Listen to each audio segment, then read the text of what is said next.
മാനസികമായും ശാരീരികമായും എങ്ങനെ പ്രാർത്ഥിക്കണമെന്ന് പോലും അറിയാതെ തകർന്നു പോയ ഒരു വ്യക്തിയാണോ നിങ്ങൾ? നിങ്ങളെ പ്രാർത്ഥനയിൽ സഹായിക്കാൻ പരിശുദ്ധാത്മാവ് തയ്യാറാണ്. വേണ്ടുന്ന പോലെ പ്രാർത്ഥിക്കേണ്ടത് എന്തെന്ന് പോലും അറിയാത്ത, നമ്മെ ഉച്ചരിച്ചു കൂടാത്ത ഞരക്കങ്ങളാൽ പ്രാർത്ഥിപ്പിക്കുവാൻ പരിശുദ്ധാത്മാവ് തയ്യാറാണ്.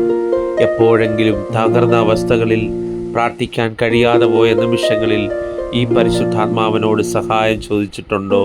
പരിശുദ്ധാത്മാവേ, എന്നെ പ്രാർത്ഥിക്കാനൊന്ന് സഹായിക്കണമേ എന്ന്.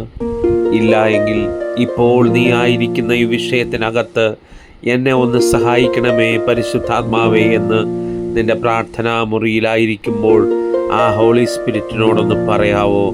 നിശ്ചയമായും നിന്റെ അതരത്തിൽ ഉച്ചരിച്ചുകൂടാൻ കഴിയാത്ത ഞരക്കങ്ങളാൽ അവിടൊന്ന് നിനക്ക് വേണ്ടി ദൈവഹിതപ്രകാരം ഇപ്പോൾ ആയിരിക്കുന്ന വിഷയത്തിൻ്റെ കുരുക്കിനെ അഴിച്ച് മണിക്കൂറുകൾക്കകം, ദിവസങ്ങൾക്കകം നിന്നെ പുറത്തു കൊണ്ടുവരുവാൻ ഈ പരിശുദ്ധാത്മാവ് പക്ഷപാതം ചെയ്ത് സഹായിക്കും.